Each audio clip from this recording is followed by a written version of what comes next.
What's going on, everybody? It's your boy E. We are here tonight with a mock draft with two of my brethren when it comes to coaching. I got my man Eric Black and my boy Robbie Duncan. Yes, They are sir. on the coaching staff with me with the high school team that I coach with.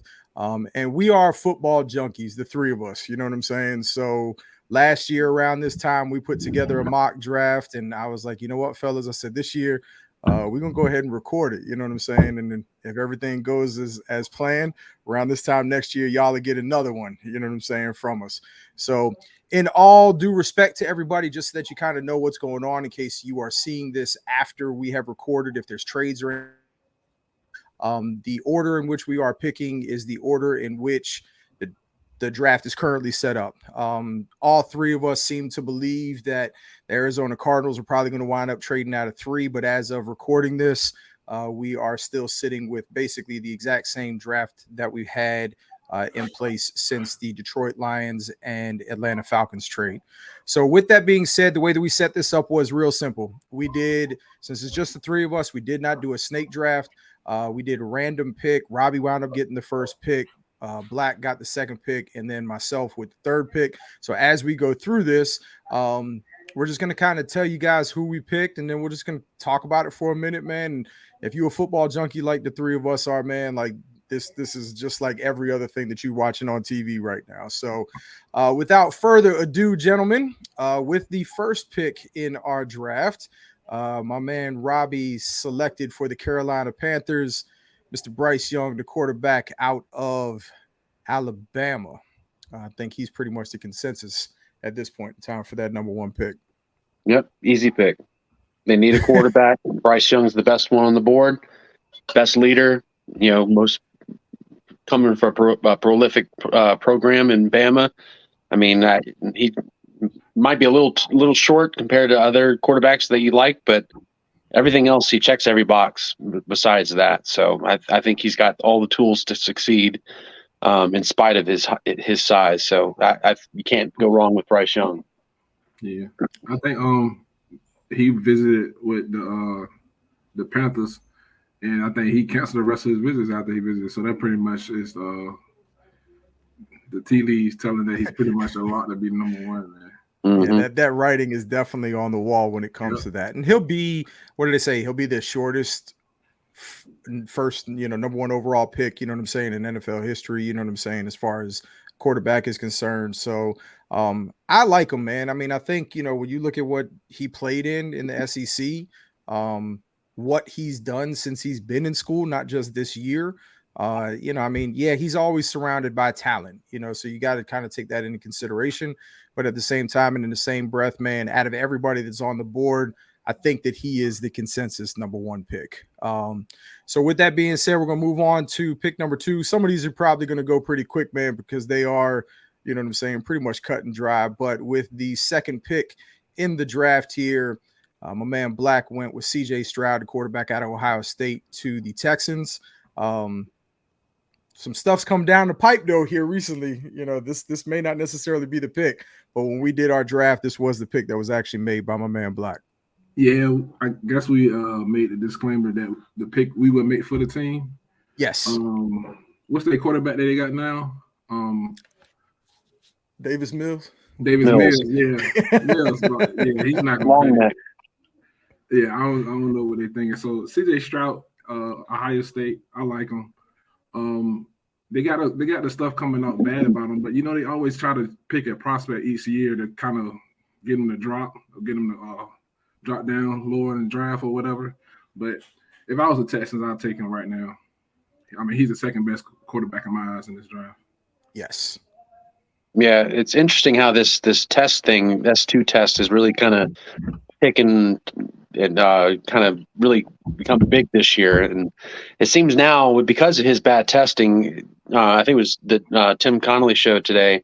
I was listening to it here at local radio, and he was making a point saying that if I was an agent, I'd be telling my prospect not to take this test. Like, it's really just, it's only hurting you at this point, because if you do well on it, then it's like, okay, that's great.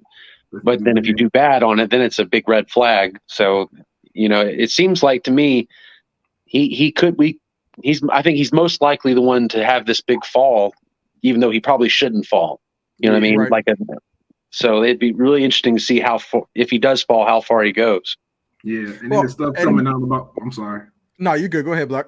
No, just the stuff coming on about the Mannings. He ghosting the Mannings on the quarterback camp or whatever. It's just like they wait for this stuff to come out just to say like this guy is a good. I mean, I don't know him personally, but when I watch him play football, when I watch him play football, I think I got Bryce Young #1 quarterback, but he's #2. Easily. The crazy part about the whole thing is that up until this point, every single year, everything is, it's all roses and all the draft, you watch all the mocks and everything is what it is. And then all of a sudden, the misinformation portion of everything comes out. It's everybody trying to pull smoke screens and this, that, and the third. And it wouldn't surprise me, man, if you hear about, the Texans are shopping the pick and this, that, and the third just to kind of see what's out there. And if they really don't get anything, they're going to make that pick. He's the smartest pick for them. Even if he doesn't play this year, if they go back to Mills, you know what I'm saying, for the upcoming season, I can't see them trading out of this position with potentially the Colts or possibly even the Titans and then have to face him for the next 10 years. You know what I'm saying? Like that just, I don't see that happening, man. I agree with y'all. I think he's the second best quarterback. I want to say 1A, 1B, you know what I'm saying? Just depend on what you're looking at from a quarterback standpoint. But I definitely think that when you look at what they need a quarterback. So unless they're planning on doing something this season and then trying to make a move for one of the two top quarterbacks next year, I can't see them not going with Stroud in this pick. Yeah. All right. So number 3 on the board, this is my pick. This is the one, like I said, we all personally think that this is probably going to be the first trade that winds up happening. You know what I'm saying? But with the number 3 pick, I got Will Anderson, the edge linebacker from Alabama, going to Arizona. He could arguably be the best player in the draft. You know what I'm saying? A lot of people like him a lot. When you have production in that defense that they run down there, again, the hardest thing with Alabama guys, man, is that they're surrounded by talent. You know what I'm saying? So sometimes it's kind of hard to get a really good gauge on them because they have all that talent on that field. But in my personal opinion, I believe that he is probably the best player, if you would, in the draft this year. I think on the little board that we kind of set up, I think that's what it actually came out to, was that he was the #1 overall, you know what I'm saying, for the pick. But I like it. They don't need a quarterback. They don't need a wide receiver at this point in time, even though there's a possibility that D-Hop might be leaving. But I think this is too early for a wide receiver specifically for this draft class. But Will Anderson's my pick for number 3. Yeah. They run the 3-4 defense, right? Yeah, if I'm not mistaken. Yeah, that's a good pick for them. He'd be an outside linebacker, stand up edge, basically. And you said something about D-Hop. I think D-Hop is going to be a draft day trade. That's just. I wonder where you think he's going. No, I don't. Buffalo. Yep, that's Buffalo. That's probably a good spot for him to go. Yeah, that's my bet. Yeah, Will Anderson's a good pick for number 3 right here if they stay right here. Yeah, I mean, if you can't trade back, getting the best player on the board at 3 overall is a pretty good. You can never do wrong with that. Nah, like I said, by the time Thursday rolls around, I really do have a feeling though that this pick is going to wind up with a different team. But like I said, when we did our picks, they are still in that position, so that's who I would take. So we're back up to Robbie now, and he had the Indianapolis Colts, and with his pick, he went with Anthony Richardson, the quarterback out of Florida. Robbie, I'll kind of let you take this one, man, and then we'll kind of say our piece on Richardson. I mean, this is a pick. This is a Robbie Duncan pick. You know, Anthony Richardson is the type of quarterback I would love to have if I could have it, at least from the tools perspective. All the traits you look for physically, athletically, arm talent, all that, he's got it. It's just, some things he's got to work on, footwork and accuracy.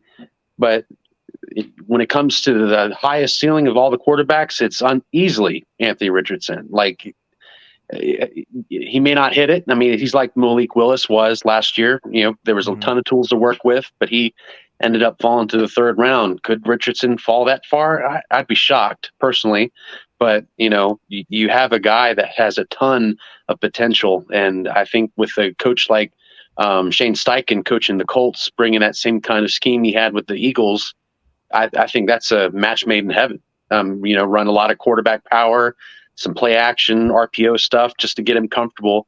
And then you can work on the other stuff along the way. I mean, just like Josh Allen. I mean, Josh Allen was a very raw, inaccurate quarterback in college, and now all of a sudden he's one of the best in the league and one of the highest paid. So I think it's a good swing to take at that point.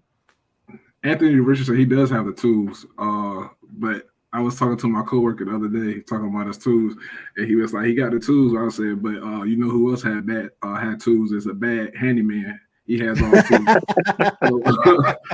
tools. Yeah, he could go either way, man. But he's very athletic. You brought out Willis from last year. I think he has more tools than Willis has. So with a guy that talent like that has that much like God-given ability, you just have to roll the dice. And then if you don't do good this year, I guess you got to keep him longer than a year. But you got a good quarterback class coming out next year. Mm-hmm. Well, and I think the thing with Richardson this year, man, is he's kind of we're going to stash him for a year. You know what I'm saying? Like they're not a Super Bowl team in Indianapolis this year. You know what I'm saying? So they don't necessarily have to rush him into action. The biggest concern that I had with him, it's not his arm strength. It's not his running ability. It's not the biggest issue that I had watching him and, watching some of the games and things along those lines is just, I don't know if he truly understands how to read defenses yet. You know what I'm saying? And, in some of the collegiate programs that you actually have, it's get the football and this is who you're looking for. You know what I'm saying? And if it's not there, especially when you have a guy who's, what is he, 6'4", 240 some odd pounds? I mean, run the football. You know what I'm saying? Mm-hmm. And he does have the arm strength to make every throw that you need him to make. So I think that if they did wind up going with him at this pick, he would be that guy that it wouldn't surprise me one bit if he didn't see the field at all this year. And then you sort of stash him away, you know what I'm saying? And then next year you kind of see that jump, if you would. You referenced the Eagles, Hurts didn't necessarily start right away. He saw a little bit of time. And then that second year progression, then into that third year, it was just a totally different football player, and he has the potential to be that type of guy within the right system. And like you said, he fits the type of offense that coach is going to be running.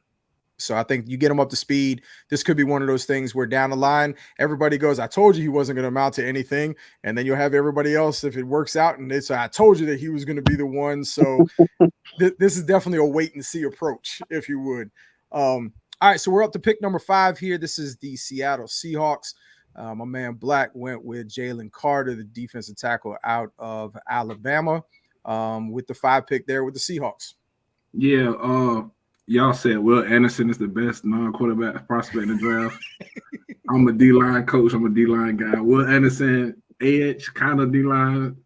He's really but yeah, if I'm a Seahawks, as soon as I hear Anthony Richardson name, I'm running to the podium and turning in Jaden Carr.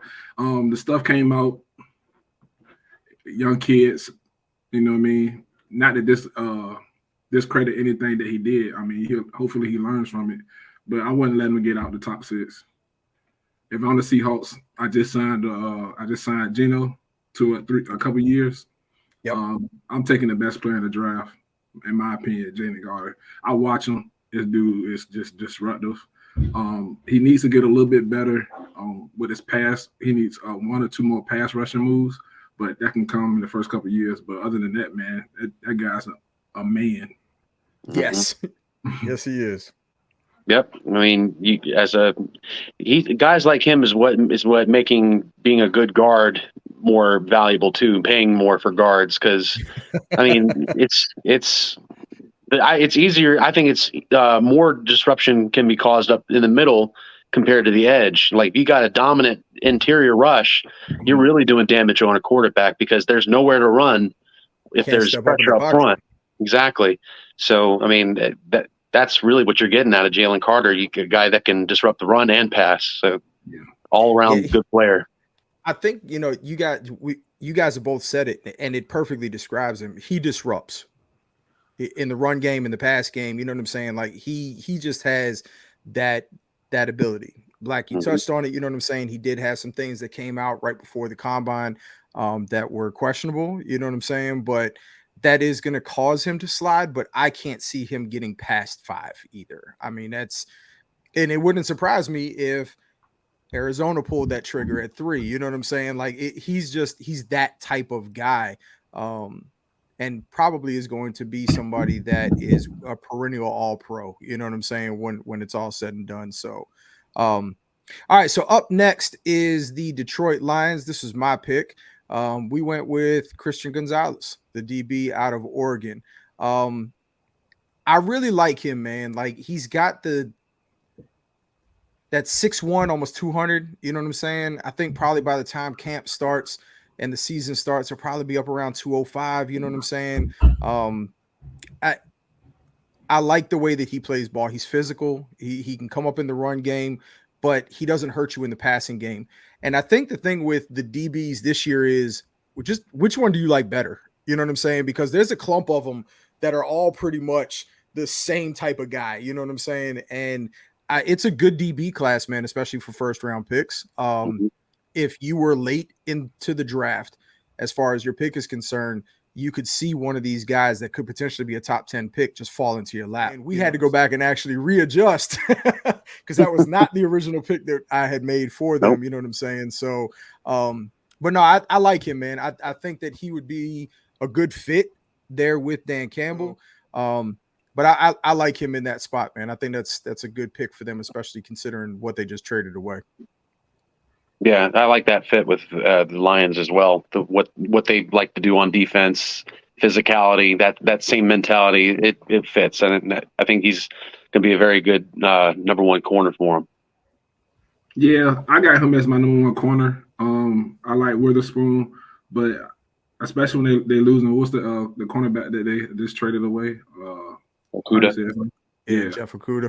I like him. I got him and Witherspoon 1A, 1B, but I probably would go with Gonzalez right here. Yeah, right. You can't go wrong with either one though. Yeah, like I said, it's one of those things where DB in the first round this time around, it's a good spot. You know what I'm saying? Because there's a lot of guys that can actually play the position. All right, so moving right along here, we are now up to the Raiders at 7. And Robbie, this was your pick. You went with Tyree Wilson, the edge from Texas Tech. 6'6", man, he's a big boy, man. Good gracious. Yeah, best edge on the board. I think it's a good pair for Max Crosby. Black doesn't agree with me, but I thought I think there's a lot to work with him, and he pairs well with Max Crosby. So I'm not as high on him as other people are, but I can see why size. And he's pretty productive in college, but yeah, I'm not as high, but I can see I can understand the pick. I think the one thing, man, when you have guys like Wilson in this specific spot, when you look at the type of team that he played for, they had a game plan for him and he was still productive. You know what I'm saying? And sometimes I take that into consideration when you have one of those guys who may not necessarily pop, you know what I'm saying, the way that some other people would. You look at the fact that I can't even name another defensive lineman for Texas Tech. You know what I'm saying? And so when you as an offensive coordinator come in and you're game planning for that guy and he still has the type of season that he had this year, I think there's something to be said for that. You know what I'm saying? As far as the kid's motor and everything like that. I think he plays a little high, though. I will say that. I know he's 6'6", you know what I'm saying? So that's kind of tough.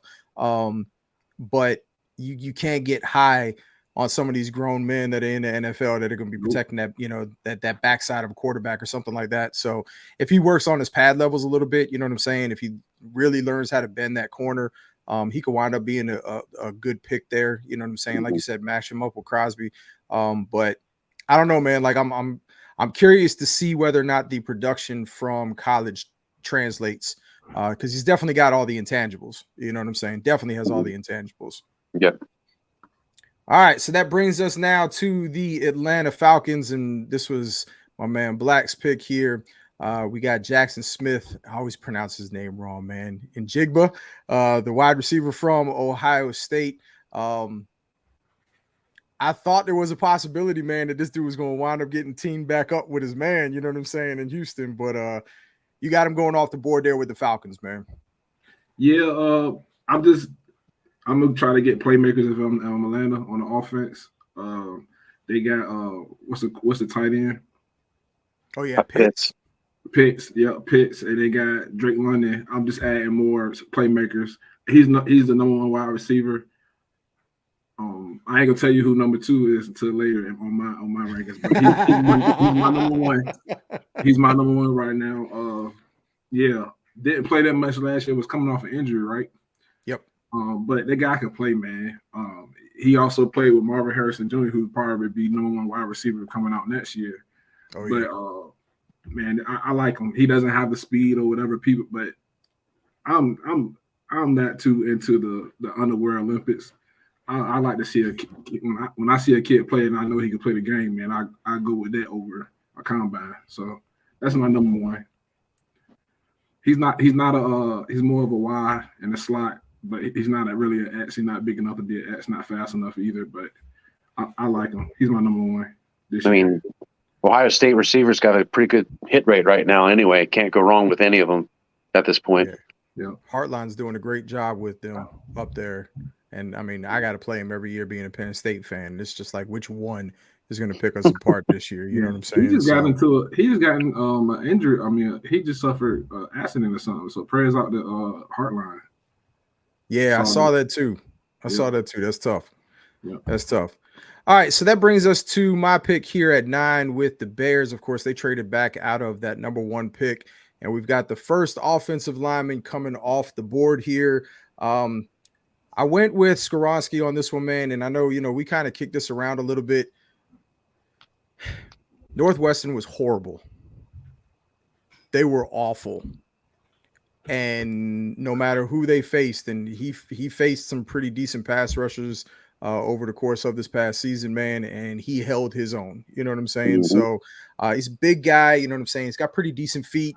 I think that you could this tackle class is kind of like the DB class we were talking about. There's a couple of guys that you can go with and you really can't argue with, you know what I'm saying? So you could have went with any one of the top 3 offensive tackles in this position. And I think that you would be okay as far as, saying, well, I believe that they're the best. You can make an argument for any one of, I think, probably the top 3 guys, you know what I'm saying, to be there. I like him a little bit more. I like the fact that he's played, you know what I'm saying, in that Illinois, Chicago area, you know what I'm saying? So we don't have to worry about the weather or anything like that with him. But he when he gets his mitts on you, man, like he can do some damage. So I think putting him with Fields is kind of a match made in heaven. 2 young guys that now can kind of grow together in that offense. I'm going to give Coach Black some love here. I think he's a lot like Zach Martin coming out.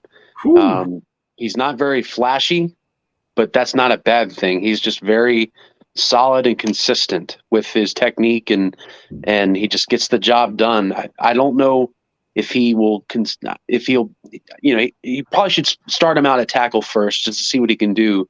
But I think he will translate more inside and have a more successful career at guard somewhere. But when it comes to, I agree with, especially with the whole who the top guy is. Really, you ask anybody, they'll have a different guy, but it's easy. I can see why you think that. I mean, there's at least 4 of them. I think you include Darnell Wright in there in that conversation, and you'd be happy with either one of them. I think. Yeah, I don't like him as much at tackle. I defer to you, though, Robbie, when it comes to offensive lineman. I think if I'm them, I just stick him at guard and let him be an all-pro. Let him have an all-pro career at guard. But if you want him to play tackle, I would go with one of the other 3 guys before I go to him. Just my opinion. He got his arms a little bit shorter than the rest of the guys too. Mm-hmm. A little bit. That's like that's the only measurable that I really care about when it comes to football is arm length, especially when you're talking about the trenches. All right, so we're moving right along here. Robbie, you had pick number 10 here with the Eagles, and you went with Witherspoon, the DB out of Illinois, Yep, 6'1", 181. Eagles need some secondary help. They lost C.J. Garden-Johnson, and they almost lost Slay. Well, they did lose him technically. He came right back. But yeah, they needed. I think that was probably their weakest link overall in that defense, was just shoring up that secondary a little bit more. So a solid corner, 1A, 1B, like Coach Black said. I think he was the next best guy, so I went with that. I think you could make the case for Brian Branch as well. The position value is higher with a cornerback than a safety. Yeah, so I went with that. Yeah, I want to go safety top 10. Not just me. I hate the pick. Just because it's a good pick. He hates it because it's a good pick. Yeah, I hate the pick. Another pick that I just hope they pick Van Ness right now. That's why I hope they pick. I'm not saying he's gonna be bad, but that's a less fearful pick for them. But it's really cheating for you to go to Super Bowl and have a top 10 pick. That's really cheating, right? But yeah. You arguably could get the best cornerback at number 10. That's good, man. I don't think Bradbury or Slay is a long-term option for them. And this guy plays mean, mad, and nasty. I like that in the corner. I like it. Him and Gonzalez. And it's also another corner I like, Syracuse Garrett. I think Williams is his name. He was injured this season, but I like him as much. I'm not too detailed as the other DB coaches are, but I like his mentality. He's up there with these guys. But Witherspoon is a great pick here for the Eagles, man. It's a passing league, so you need some guys to defend the pass. Absolutely. Either get rushers or get DBs. Yeah, and I mean, based off of, like you said, man, you shouldn't go to the Super Bowl and then come back and have the luxury of having a top 10 pick. You know what I'm saying? And it's 3 non-Eagle NFC East fans right here. You know what I'm saying? Like, that's one of those things where you're like, who's the number 1 punter? Can we put him on the board in the first round with number 10? So we had the Tennessee Titans actually taking, hold on one second, I'll fix that for you. There you go. Yep. Paris Johnson, offensive tackle there from Ohio State, was the actual pick there for the Titans. Yeah, this is my what's his name, Taylor Lewan replacement. You can go, like we've been talking about the tackles. You can go with Broderick Jones or Darnell Wright, but when I seen Paris Johnson at Pro Day, man, it just, the drill was so beautiful, it got me. So that's why when he was doing the drill Pro Day, the little snippet that I saw, it got me, man. I was like, man, that guy's pretty athletic. So I'm going with his ceiling. Just I feel like Broderick has a high ceiling too, but I'm gonna give the edge to Paris Johnson. I think he has a little bit more athleticism in him. I put a premium on pass blocking because it is a pass blocking league now. Football is more in that way. And when I watched Paris Johnson, I thought he had the best technique overall between him and Jones. He's got the length you like. I know he's struggled in the past against Aiden Hutchinson, but I mean, what tackle in college didn't struggle against him? Right. So he's battle tested. I'm sure he's learned from that experience and is ready for the next level where everybody's going to be at least close to an Aiden Hutchinson in the NFL. But I like what he what he brings to the table. I like the length. And I remember, it's funny because I remember a couple of years ago, there was this viral highlight video of a college or high school offensive tackle going to Ohio State, and it was him. I didn't realize that was him at the time, but he was mauling kids all over the place and taunting them, getting in their face. I like how he plays. So that's a great pick for the Titans. Yep. Yeah, they do a good job, man. Ohio State does. I mean, with their offensive linemen, but I mean, this guy, like, I mean, you said it best. He's battle tested. You know what I'm saying? He has faced some premium pass rushers in his career while he was at, Ohio State. So I like it. And he's massive, dude. I mean, he's huge. You know what I'm saying? So, and it was kind of, you always have those runs in real life, and we had one of our own because I have with the Texans. I've got, I know it says number 11 there, but this is pick number 12. I've got Jones going to The Texans. I think it's a natural fit for them, especially if they don't make a move. You know what I'm saying? Allegedly not interested in CJ Stroud. I think that's a perfect thing, man. You get a young quarterback, you get a young offensive lineman, you start building that up. I know that and now I'm going to speak from a defensive guy standpoint, as a defensive coach, and you are now the head coach, and you got 2 first-round picks, it would not surprise me one bit if D'Amico goes with a defensive player here. But the right pick for him to make would be to take one of whatever tackle is not off the board at this point in time is who I think they're going to wind up actually taking. So I think we've kind of spoke about each one of these guys over the course of the last few picks. And just to kind of keep the train moving along, we jumped right up to the daggone Jets at 13. And Robbie, you have them going with, again, here's that run. You know what I'm saying? It always happens. It's definitely going to happen. You got Wright from Tennessee, and you actually spoke about him previously as well. Yeah, Wright, I think he's really kind of climbed the boards a little bit. People, I think, are realizing how good of a tackle he is, what he brings to the table athletically as well. He tested very well. He dominated Will Anderson when they played. He may have had his struggles in the years before, but, I think it's important what they put on film now. This shows what you are right now, where the film in the past may have been bad at times, but this is what you've learned from that, and this is what you've put on film for this year. And I think it's more of a sign of what you are right now compared to, 2 years ago he got beat by so-and-so. I think he really brings a lot to the table. He's tough. He's nasty. He loves to dominate guys and finish blocks. He has an edge to him.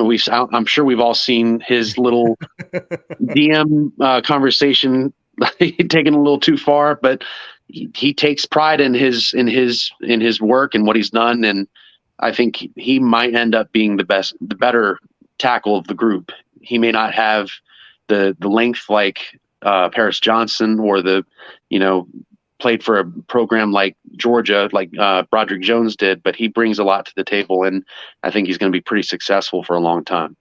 That was the guy that I wanted to slide at 26, the Dallas Cowboys. That ain't happening, Black. I know. At first, before everybody realized how good he was, but I like his flexibility at playing guard and tackle. The Cowboys were talking about putting him at guard first because that's our glaring need, and then as your Tyron Smith and stuff gets older and he ends up being on the team, moving him back out. But I like him at guard or tackle, man. So, I like Maulers on the offensive line. I think he was an integral part of the offense that took place in Tennessee this past year. You know what I'm saying? I know the quarterback got hurt, but when you look at the production that they actually had from an offensive standpoint, he was a big part of that. I mean, again, though, going back to kind of what we said, in the last, 3-4 different spots that we've actually had, an offensive tackle come off the board, any one of those guys, you flip any of that order, and I wouldn't be surprised at all. You know what I'm saying? It really does come down to what you as an organization, what you want to stress. So we're going to kind of move in. Black, you had the New England Patriots, and you went with Jordan Addison, the wide receiver out of USC. Yeah, it's probably the hardest team to mock, the Patriots. You never know what Belichick is going to do. Or his dog. Or his dog. But I think they need wide receiver help. In the offseason during free agency, they was always in the talk for trading for a wide receiver. So I went with wide receiver. I went with Jordan Addison, but you could easily put Zay Flowers there. But I went with Jordan Addison. You might kind of want to get away from him because of his USC tape. But when he was at Pitt, man, he was a dog. He might have had some problems with the quarterback, Caleb Williams, this year. And they weren't quite on the same page. But being a Virginia Tech fan, man, he did us bad. He did the ACC bad. So I know how good Jordan Addison is. So I wouldn't be mad if they took Zay Flowers also. I kind of Zay Flowers. Yeah. You want him to slide too, don't I you? want him to slide 26. It was kind of like keep him on the board, but you know that you only get to pick one player at your pick, right? It's not one of these things where you can take whoever you want to and however many guys you think that you need. yeah. I actually, for the same reason that we were talking about Wilson, I actually like Zay Flowers a little bit more. Because when you talk about Boston College, it was okay, we have to stop this guy, and you couldn't. You know what I'm saying? Both of the guys are similar in size. This is one of those. It wouldn't surprise me if Belichick went with a BC guy. You know what I'm saying, and keep a guy home if you would. But I do think that it will wind up being a wide receiver. But I don't think that it's going to be Johnson from TCU. I think that he will keep a smaller, you know what I'm saying, quicker guy, because that just sort of fits his MO when it comes to the wide receivers that he does in fact like. He hasn't had success much in the first round with them, but it also wouldn't surprise me if he picked some Division III All-American that nobody's ever heard of. They took you know what Cole I'm saying? Strange last year. Everyone said he was a round 3 guy. Yeah. This is going to be Luke Musgrave, tight end. They'll take him over Dalton Kincaid and Darnell Washington and Michael Mayer. They're going to take Musgrave. Somebody random. He'll take Charlie Jones from Purdue, a 4th round. I like Charlie Jones, but first round, it'd probably be Charlie Jones. You know, the funny part about it is, man, is that one of the guys that's actually on the pod with us. So Renee he's from Boston, so he's a diehard Patriots fan. And it wouldn't surprise me, and he's going to kill me for saying this, it wouldn't surprise me at all if he went tight end here, because Bill Belichick loves drafting tight ends in the first round. He actually just got rid of one of them because he signed, was it they traded Jonnu. Yeah, yep. Jonnu, but they still have what's the other one that they signed last year in the free agency? Hunter Henry. Yeah, Hunter Henry. He's still there, I think. Yep, he is. So they might go tight end because he like having 2 tight ends. I think they need a playmaker. So I think the pick should be a wide receiver, but again, nobody knows what Bill's going to do. I think that's probably the safest thing that you can say at this particular pick here. All right, so that's going to move us into the Green Bay Packers. And I think they're going to wind up going with Kincaid, talking about tight ends. I think that he fits what they do offensively.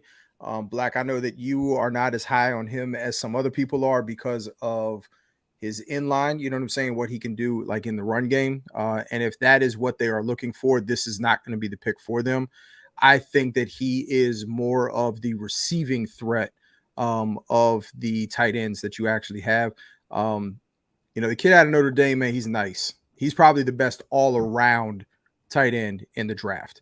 But I think for what the Green Bay Packers do offensively, I think that he would probably fit the bill a little bit better than he would. You know what I'm saying? So, I've got Kincaid going to the Packers there. Like you said, he's not going to give you much in the run game. He was kind of inconsistent last year. He had a big game against USC, I think. He went crazy against them. But the news coming up about his back, man, and he's older. He's older out of like your top 3. If you want to say Washington, Meyer, and him are the top 3 tight ends. He's older than by a couple of years than the rest of them. So that kind of scares you. And the back problems, I mean, your back don't never really get better once you mess it up. So that's what scares me.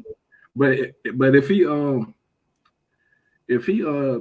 have, if he's not injury prone, I like in the pass game, man. He's gonna be hard to check.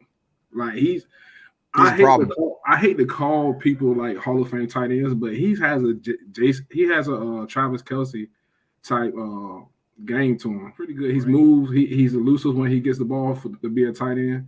I like him, but I want my tight end to be a little bit more well-rounded. Yeah. That's funny because I was thinking of Cooley when I watched Kincaid. Cool. That's a good comparison. Yeah, I like Cooley too. But just I guess Kelce just popped in my head because he's more fresh. Sure. But I can see Cooley too, the guy that hurt you in the air. But he's like, if he's on the field, he's gonna hurt you. And them having Jordan Love, a young quarterback. He's not really young, but he's young to actually get starts. I bet his best friend would be a good tight end. So I can see that.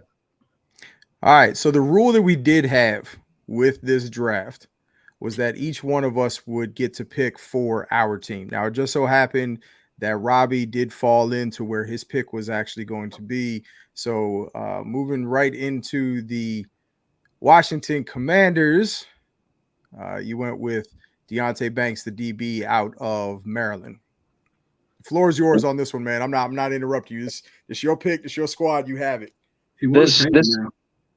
No, I'm not going to change it. I don't know. I have this thing about picking corners or DBs in general in the first round. Maybe because I'm a lineman, but they're very important though. And I think Banks brings a lot to the table. He's very gifted athletically. He has that dog in him mentality kind of thing. Maybe not played at the bigger school compared to others, being a Maryland player. Yeah, it's ACC football, but it's still kind of not as prolific as some of these SEC schools. But I've seen him compared to Jamel Dean. I think that's a pretty solid. If you're getting that Jamel Dean type corner in the first round, you're doing pretty well. And we need another corner. There's a lot we could do with that pick. I mean, a lot of people want us to take an offensive lineman. I, of course, wouldn't be against it. But after what we did in the free agency with getting Wiley and a guy in Gates that could potentially start at center for Chase Roulier if he's still recovering from his injury. I don't, and I'm also not as low on Charles Leno as other fans are. I think he's pretty solid for what we're paying him. He's not a high price left tackle, but he's pretty solid. He had his struggles against Nick Bosa, but again, what tackles don't struggle against Bosa? So I think offensive line's not really on the table until later in the rounds with like the third, maybe second or third round, or maybe even later than that, fourth or something. But secondary, we could definitely use some more help at in corner. I think we're pretty solid at safety. Our young guys are playing pretty good football with Derek Forrest and Percy Butler, and of course Cam Curl. Getting another corner that can really play would really kind of elevate our defense more. I think there's also a case for edge because, we don't know what we're going to do with Montez Sweat and Chase Young. So an edge guy for insurance would be a pretty good pick too. But I think when it comes to need, you need to go with a cornerback like Banks. And with that kind of speed, it really is enticing for me. Yeah, I don't think there's anything else to add to that. No, I ain't got nothing to say about the Washington football team. So I just know when I made that pick. I just know when I made that pick, Black said, "I hate you, Duncan." And no, that's a good pick. And I nodded to myself. I was like, "All right, good. I made the right pick." You made the right pick. All right, so we're gonna move right into the Pittsburgh Steelers now. And Black, you went with talk about a legacy pick here. You know what I'm saying? You went with Joey Porter Jr., the DB out of Penn State. I love him, you know what I'm saying, but I'm biased, so I'll kind of defer a little bit. So you guys have at it. I like him too, but not for every defense. If you play a lot of zone, he's not the cornerback for you. But I know the Cowboys the most, so I'm gonna I refer to Cowboys like we play a lot of man. He'll be great for us, long, lengthy corner. But I just went with him and it's just a feel good story. The cornerback is a need. And then his dad played for him. It just feel right. But lately, I have seen him sliding though, because he just doesn't fit everybody's cornerback position. He's got some crazy long arms though. It's insane how long his arms are for corner. Yeah, he's a big guy. He's a long guy. Who's a long corner? Sauce. Yeah. Those guys. I mean, if you got any hip fluidity, you could play corner. And then your length is gonna help you. I wouldn't mind them at 26, but we'll see. Oh my God, man! How many more dudes are you gonna draft? Y'all gonna see later on in the draft how they didn't leave me anybody. Like I wanted to trade them. It's cool. I will say this, man. Having watched his entire career at Penn State, he relies a lot on his instinct, and his instinct puts him in position to make plays. If you look at just his stats from this past season, they're not going to wow you. Well, it's because nobody threw at him. The Penn State defense had holes in the defensive backfield, and he wasn't one of them. You know what I'm saying? So, he had the occasional. I love the way that he comes up on screens. He's really good at shedding that block. You know what I'm saying? So he does have that physicality to him. Like you said, though, he is not a fit for everybody's scheme, and that could cause him to slide. But if you put him into the right mix, he's got the potential to be one of those guys, you know what I'm saying, in the defensive backfield. So speaking of a guy that has a potential to be a dude, as far as I'm concerned, little undersized with this pick, you know what I'm saying? But with the Lions, I went with Cansey, the defensive tackle out of Pitt. He's only 6'1", you know what I'm saying? He's 281, at the combine. I just like this guy a lot. If he was 6'3", he would not be on the board at this point in time. You know what I'm saying? Just disruptive. Again, another one of these guys where from a defensive standpoint, you had to game plan for him. You had to know that he was there. You had to account for him, and you still had issues stopping him. You know what I'm saying? And to me, when you have that type of production at that position, at that size, that's just, he's talented, man. You know what I'm saying? And I think that last year you saw with the Lions, especially there towards the end of the season, that the offense really started to click a little bit. So it wouldn't surprise me at all with them going straight defense with their 2 picks in the first round. Yeah. You look at him at his size, and the first thing you think about college and everything, you think about Aaron Donald. Mm-hmm. But I like him too, but there's only one Aaron Donald, and it's a reason why there's not many good 6'1" small D tackles like that. So I think it's going to be boom or bust for him. Like, he either is going to be like real good, or he's not going to be in the NFL long. I think that's why people are kind of scared on him. But he got good tape, man. I mean, It seems like Pittsburgh always has a defensive lineman, always a good one every year. But so he comes from good lineage. You only can name like Aaron Donald, a guy that size. But he has all the measurables and all the combine results as Aaron Donald. Like, they're very comparable. But it's just, you just only want Aaron Donald. So yeah, you're hoping that you hit twice. He's just so fast off the ball. He's very quick. If you don't get your hands on him, then he's right by you. So there's some stuff to work with there. He'd be a fun piece to add to that defense for sure. Yeah. All right, so we're going to go ahead on now to my man Robbie's pick here with the Buccaneers, and we kind of all laughed when this pick was actually made, but it actually fits. You went with Will Levis, the quarterback out of Kentucky, all the way down to 19. It wouldn't surprise me if you fell further than that, but at 19, you got Levis going to the Buccaneers. This could end up being Stroud, like we've talked about. If he actually does slide, like they seem to be teasing, this could end up being Stroud instead. But I think there's definitely going to be a slide somewhere between one of those 4 quarterbacks. We'll see 3 go early, 1 will slide, and it probably will stop at the Buccaneers, if not sooner, because, I mean, you got Baker Mayfield, but what else do you got besides that? Nothing. Right. So you need some kind of insurance and somebody to work with and mold. And, I mean, again, you got tools to work with Levis. You got a really crazy strong arm.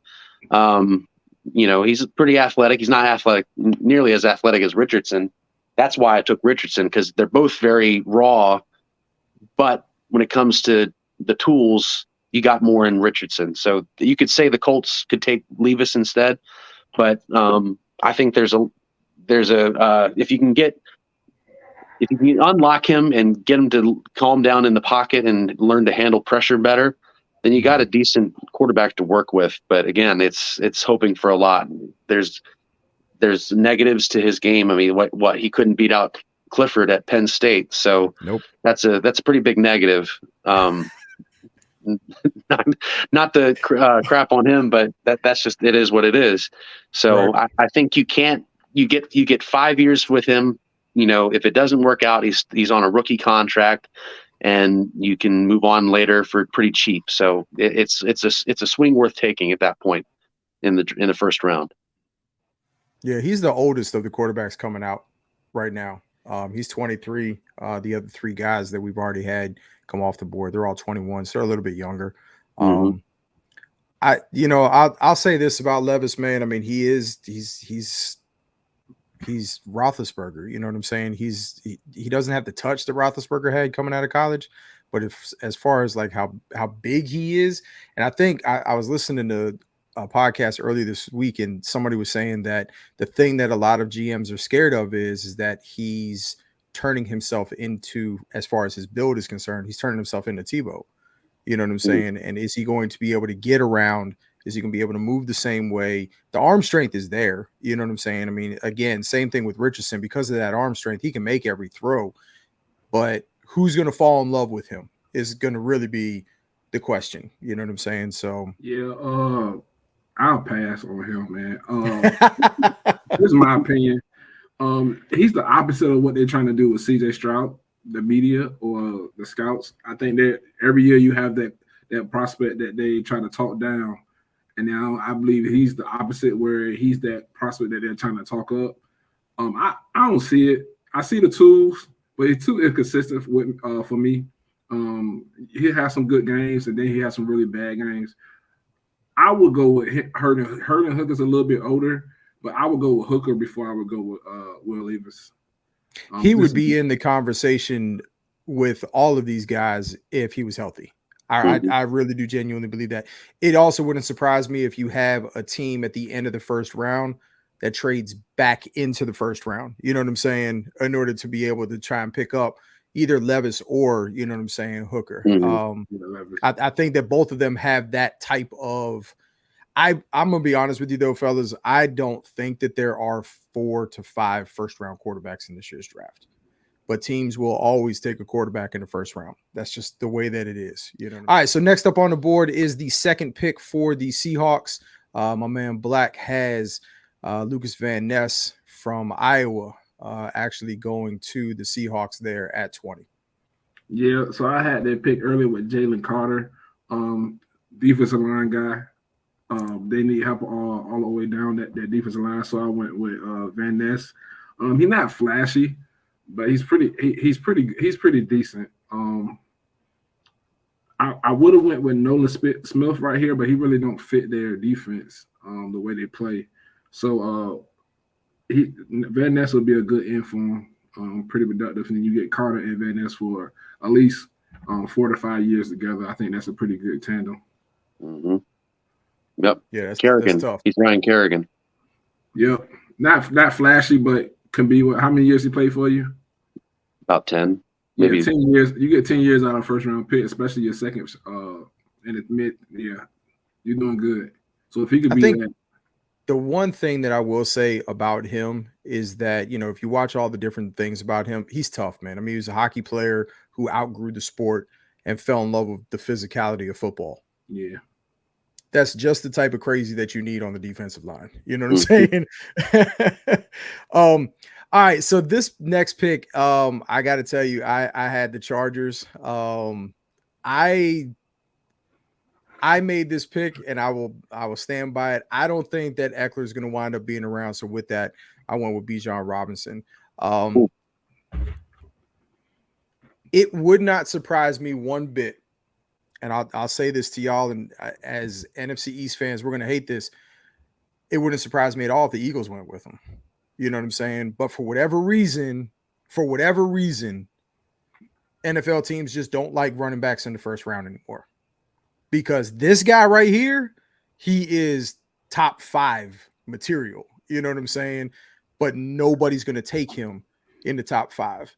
He can beat you around the corner. He can run you over. He can catch the ball out of the backfield. I was listening to an interview that Shady McCoy was doing, and he was like, oh, he's better than me coming out of college. Well, he's a lot better than me coming out of college. He has all the intangibles to be a leading rusher in the NFL next year. You know what I'm saying? So if Eckler does wind up leaving, and you'll be able to tell with this pick, if they do wind up going with him at this pick, Eckler's gone. He's not going to be back. You know what I'm saying? Now, Eckler sticks around, they're not drafting the running back. You know what I'm saying? But with everything that I, with the whole Denver situation with Eckler and things along those lines and the possibility of him leaving, I think that you take the best available, in my opinion, probably the best available player. And if he makes it to 20, I'd be surprised. But yeah, Bijan is an absolute. He's a problem, man. He's an issue. I don't think he's gonna make it this far. But just like you said, they don't have Eckler anymore. That's a great pick. They got a new offensive coordinator, Kellen Moore. You know anything about him? Yeah, too much. No, I'm not. I respect Kellen Moore. He always had us in the top 1 to 3 top offensive scoring. It's just his adjustments in the playoffs is where he suffered it. But he's going to have that Chargers offense scoring a lot of points, without a doubt. And especially I probably would think that they need probably go tight end here if they don't lose Eckler. I think they'll go tight end here. If they get a tight end, that's going to be a hard offense to stop. You got Mike Williams, Keenan Allen. There it is. So that Keenan Allen, then you got Palmer in the slot, and then you got the tight end. You got if you get a tight end there, but Bijan Robinson, if you don't have Eckler, it's a great pick at 21 for them. I think this could most likely be. He could most likely be a commander. The way that things are shaking up too. I think the Vegas odds are showing that I think he won't be there at this pick, and the farthest he'll go is 16 to Commanders if he doesn't go sooner. I can see that. I don't see him making it to this pick, but somehow in our mock he did. I don't necessarily want. I mean, I am one about the whole position value thing with running backs. I mean, for every Bijan Robinson, you get a Pacheco in the 6th round that you can carry, be the workhorse on your Super Bowl run. But he is special. He has that. What's his name for the Giants? Saquon Barkley style. He's that home run hitter, the guy you can't really not get the ball to. So, and I think that'd be a fun puzzle piece for Eric Bieniemy to work with for the Commanders if they do pick him that early. But he'll be great wherever he goes, I think. Yeah, he's a stud, man. He is a stud. All right, so Robbie, that's going to bring us now to the 22nd pick, and you have the Ravens going with Zay Flowers. Now, full disclosure, when we actually did this draft, Odell hadn't actually physically signed with them as of yet. I think he signed with them like a few days later. I still think that they make a wide receiver pick here. Absolutely. They still need another one. I mean, Odell I don't think he's wide receiver 1 at this point in his career. We need another. I don't know if they need a true wide receiver 1. They just need wide receivers right now. Mm-hmm. And Zay. Healthy wide receivers. So Odell with Zay Flowers is a pretty good, can't do much worse than that, especially considering what they've had up to this point. So get Lamar some more receivers to work with, because it doesn't look like he's going to go anywhere else right now. Yeah. Zay Flowers is still on the board when they pick. It's going to be Zay Flowers. I think that's one of the most locks picks in the draft. And Zay Flowers could possibly be your second best. Some people even got him as the best wide receiver in the draft. I don't think we know how good Zay Flowers is just because his college team was so bad. Mm-hmm. But I love Zay Flowers. That's another guy I hope they get at 26. So let's see here. We've got 9 dudes going to the Cowboys with 1 pick, and 3 or 4 going to the Commanders. All right, cool. I got it. No, but Zay Flowers can play, man. The world don't know unless you're an avid ACC fan how good Zay Flowers is. That guy can go, man. Like he's the truth. He is definitely true. And again, like we've said before, he was the only option, if you would, at BC, and you still couldn't stop him. Nope. All right, so we are now up to the 23rd pick here, and my man Black for the Vikings took Brian Branch. I think, Robbie, you had said it best earlier. You just don't take safeties that high in the draft, but this guy can go. Yeah, go ahead. Yeah, this is an easy pick. If I'm the Vikings, I need safety help. was the other safety, Harrison Smith. Him and Harrison Smith together would be a good safety duo. They need cornerback or a safety. They just need defensive backfield help. So the best prospect left would be Branch. The only reason that he don't go early, like you said, is because people don't value the safety positions as much. Yeah, you're getting a top player in the draft with him, just because of the position he plays, and he didn't test as well as I thought he would. But you're still getting a heck of a football player. He can play nickel. He can play, that's that heavy, what do they call it, the Buffalo nickel position. Mm-hmm. If you wanted him to, he's versatile. So that's a great puzzle piece for that defense. And he's just, he can play. He's just a football player. You know what I'm saying? Like you called it, earlier, Black, the underwear Olympics. Okay, fine, cool. His measurables are this, his testing is this, man, put the tape on. I love watching guys break down dudes and and I'm sitting here like, did you not watch football? You know what I'm saying? On Saturdays? The dude plays, you know what I'm saying? So I think, and this is the one thing that I will say in regards to his specific positioning, it would not surprise me if he fell out of the first round for one reason only, and that's if Buddha winds up getting traded prior to the draft. You know what I'm saying? Because there is talks about him trying to get out. So if you have a team that's looking for a safety, they may wind up, if he winds up, getting traded and you wind up getting him, now it frees you up to be able to make a different pick. But to be honest with you, if you're trading for him, you're giving up your first round pick anyway. So that's kind of just a caveat, if you would. Mm-hmm. So I got yelled at in our group chat when I made this next pick because with the Jaguars pick, I went with Nolan Smith. Man, you know what, man? To be the defensive coordinator at Georgia. Yep. What do y'all want to run? Run it. Engage 8. Stop them left, stop them right. The talent that these guys have, man, and this is one of these guys where the further he falls in the first round, the more he's going to be pissed. And then he's going to make somebody pay for it in the fall. You know what I'm saying? But I think people also have to realize, man, that just based off of need, he could potentially be a guy that does dip a little bit. You know what I'm saying? But Nolan Smith he's one of my favorite players in this draft. I like what he does. The fact that he went out at the combine and did what he did at the combine. He just, again, you talking about a motor, man. The dude he's a stud, man. I don't, there's no other way to sugarcoat that. A stud. Black, who, again, we're up to 10 different picks with the Cowboys at 26, was very, very upset with me when I took Nolan Smith here for the Jaguars, but I think he's a perfect fit in that defense. Yes, he is. Hot take alert. Edge 1. He's my edge 1. Hot take alert. I don't disagree. Even over Will Anderson. I love this kid. I don't understand it. I love him. Edge 1. And we will revisit this in 3 to 4 years. And he's versatile too. Like, you can move him around. Like, I'm not saying he's Parsons, but you could try to use him like Parsons.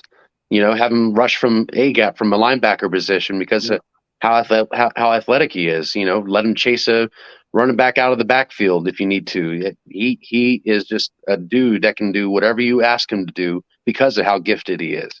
Yes. We talked about the underwear Olympics earlier. He killed it. But his tape matches the combine. That's what I love about it. He plays fast. Man, edge 1. Sorry.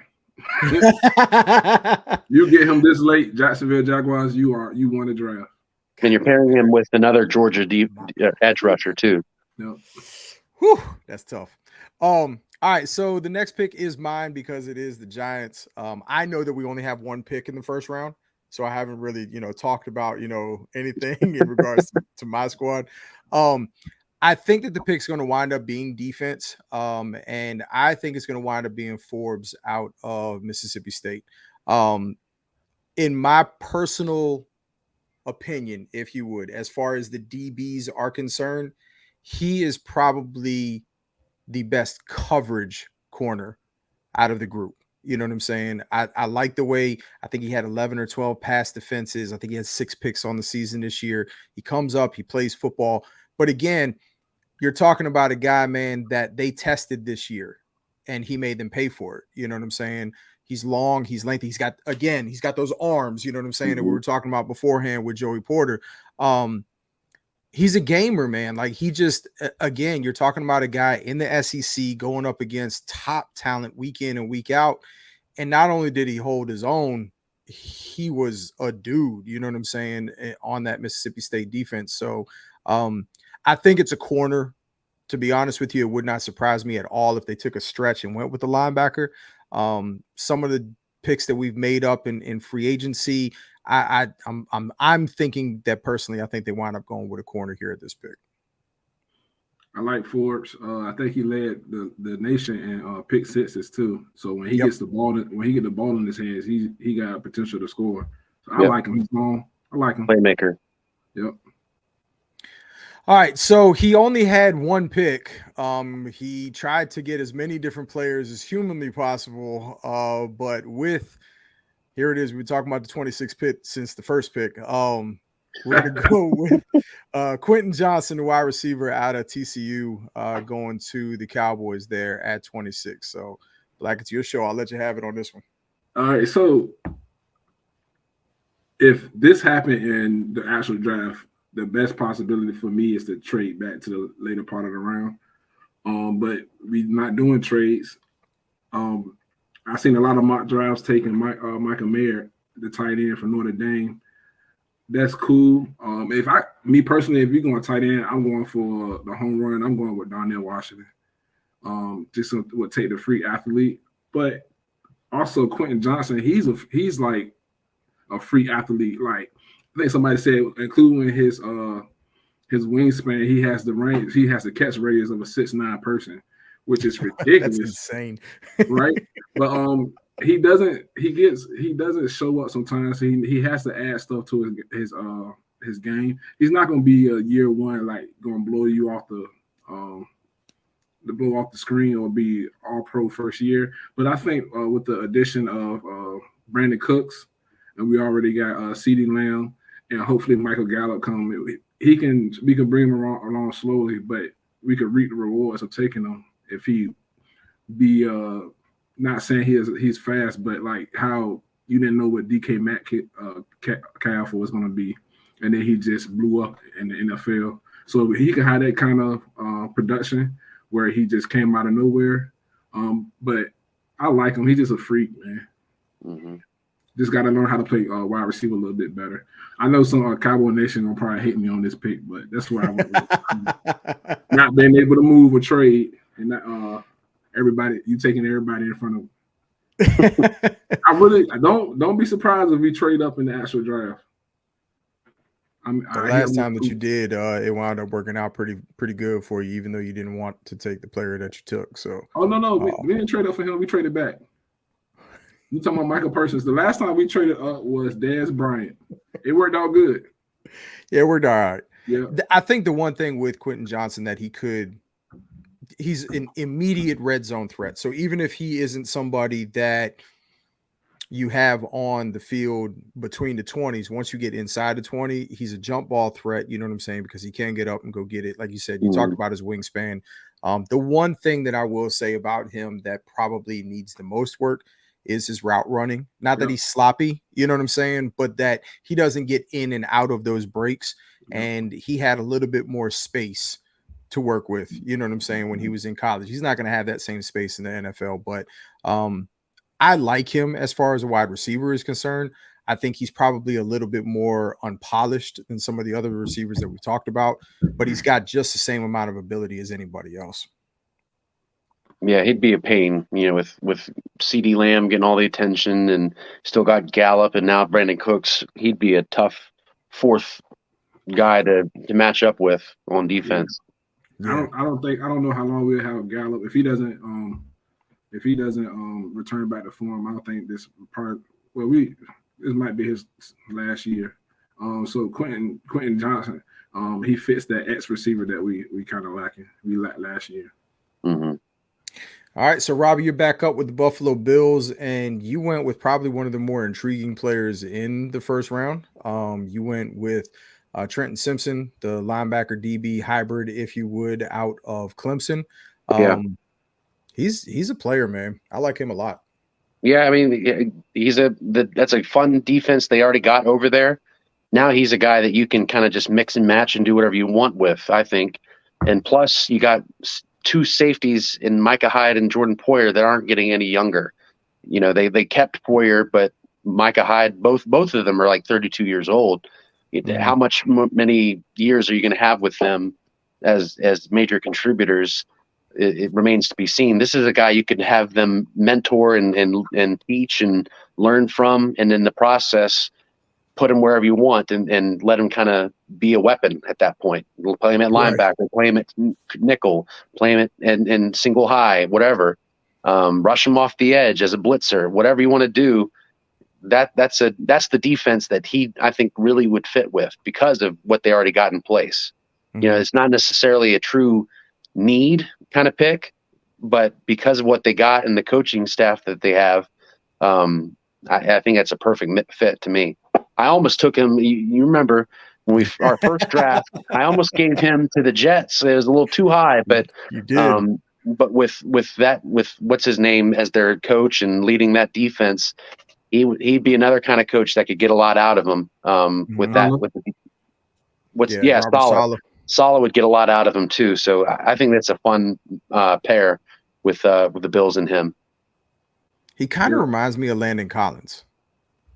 When Collins came out, Collins was a little bit more of a true safety, but as far as being able to come up into the box, come off the edge and things along those lines, he kind of reminds me a little bit of that type of a hybrid player. You know what I'm saying? Mm-hmm. He will have to improve his coverage skills a little bit more in order to be able to make the move into that hybrid safety linebacker feel. But he's a player, man. He's mm-hmm. definitely a player. Yeah. He's very versatile. Just thinking a couple of other needs that the Bills I wouldn't be surprised if they went running back here. And you might see Gibbs slip into the first round right here. That'd be a great pick. Yeah. Or they can go with another more traditional linebacker like a Jack Campbell or Drew Sanders, which wouldn't be bad either. Whoever gets those two dudes, I like both. We were talking about Cowboys, but if we have Michael Parsons and Drew Sanders on the same defense, I'm not too high on Jack Campbell, but if we could get Drew Sanders and Michael Parsons on the same defense, I think Dan Quinn would have. We'd like to thank y'all for joining the Cowboys podcast. you know what you did when you invited me. No, I do think. Well, while we're talking Jack Campbell, I do think he'd fit a lot what Ron Rivera looks for at linebacker, and kind of like Luke Kuechly in a way. Maybe not nearly as athletic as Kuechly was. I mean, he did test very well. He's a big sized linebacker, but I think he fits what if we happen to pick another linebacker again, he'd be that guy. Well, those are the two guys that with the Giants pick that I kind of kicked that around. You know what I'm saying? As far as us needing a linebacker. But I don't think that you take either one of those guys.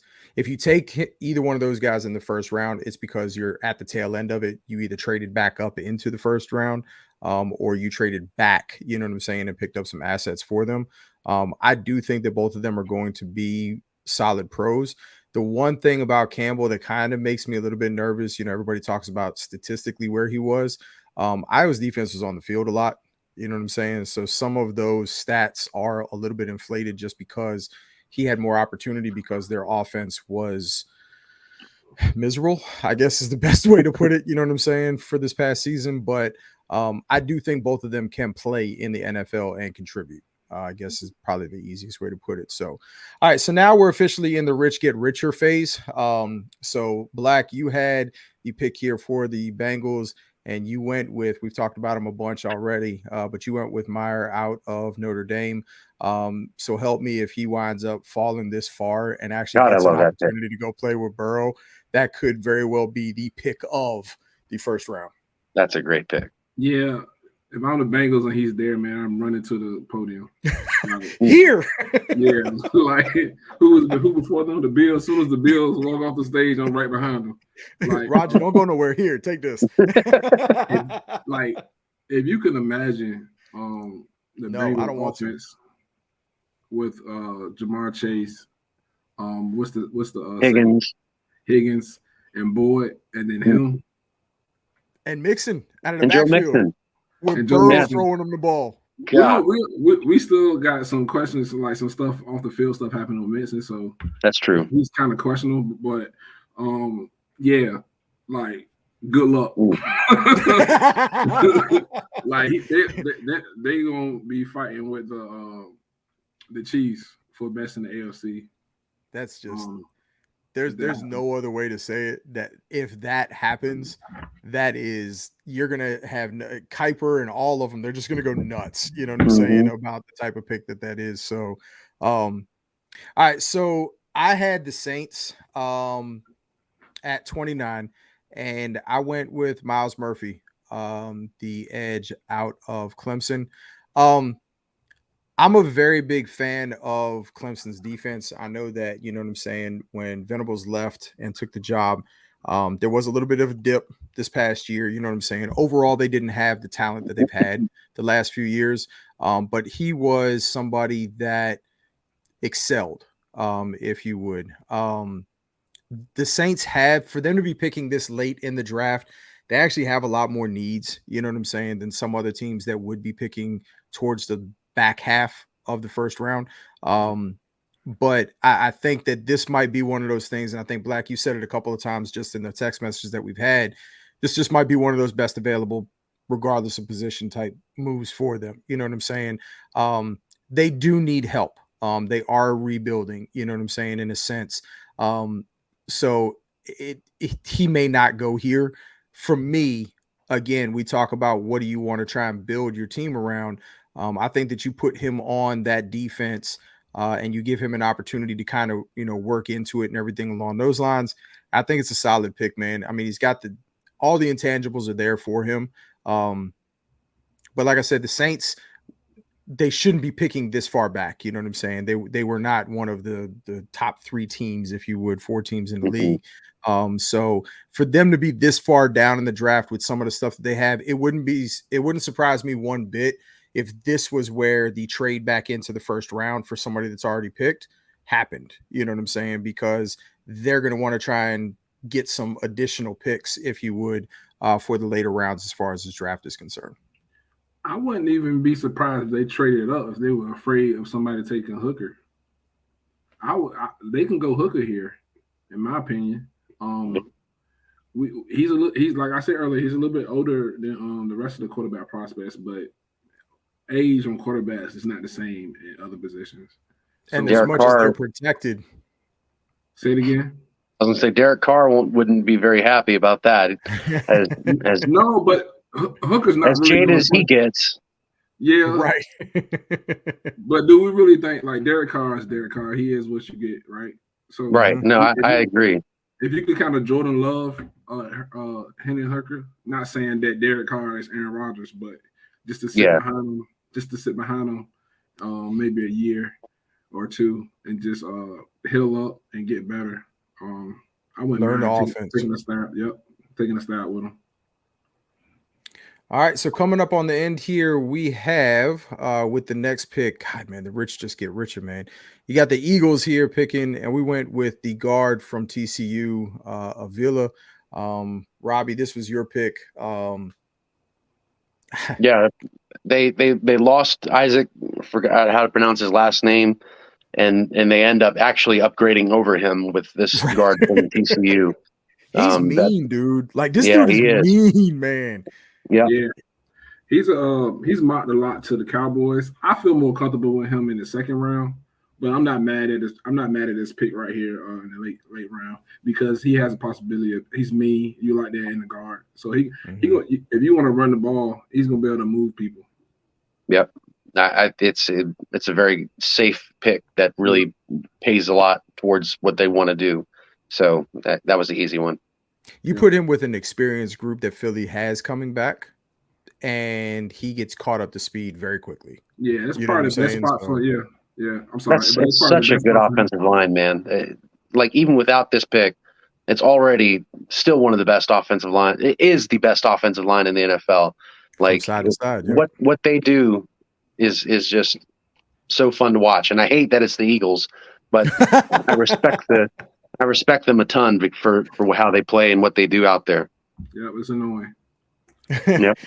All right, and then to end the draft, because there are only 31 picks in the first round this year because of the tampering that Miami had with one Tom Brady. Black, you had the Kansas City Chiefs, and you went with the other offensive tackle from Ohio State in Dwan Jones. Again, just another massive human being. You know what I'm saying? I mean, he's big, dude. Yeah. We know the Chiefs don't need high picks to get playmakers. So they had trouble with offensive line. So I'm just adding another name to try to keep Patrick Mahomes up to let him do his magic. The Chiefs has a good offensive system where they don't need big names to be successful in the skill positions. So I think they feel good with Jones at the last pick in the first round if they get him. He might need a year or two. But I like the pick for him. Just trying to keep Patrick Mahomes upright. Just need to. I'm my only concern with him is handling speed rushers. I think he struggles against that. Like so, if he goes against a Nolan Smith type, just true speed, turn around the corner type guy, he'll struggle. But besides that, he moves people. He is a professional people mover, and and. He's not necessarily what I want in a tackle. Like he's the old school big ugly, and he can get the job done. Like he's not necessarily Orlando Brown, because Orlando Brown, when he came out, I thought he was the best tackle, even though he wasn't the best athlete at tackle. He doesn't compare to Brown in that regard to me, but he is solid. And you could do a lot worse at right tackle than him. And you got a coordinator in Andy Reid that knows how to work around that and can call around that. So I think it's a great pick overall. Yeah. And I mean, like you said, at this point in time they've proven from an offensive standpoint that they can kind of plug guys in, you know what I'm saying? Like the drop off that everybody was anticipating when Tariq left last year, there wasn't one, you know what I'm saying? And keeping arguably the best quarterback in the NFL currently. No argument. Yeah, I mean, no argument. people will make their argument. I think the three of us are all on board saying that he is currently the best quarterback in the league. But keeping him upright, man, I think that's probably, like you said, that's probably the safest pick for them to make at the end of the first round, and then fill holes that are needed, if you can even say that they have many. But fill those additional holes and get you a little bit of depth and stuff along those lines in the later rounds. This could be Darnell Washington too.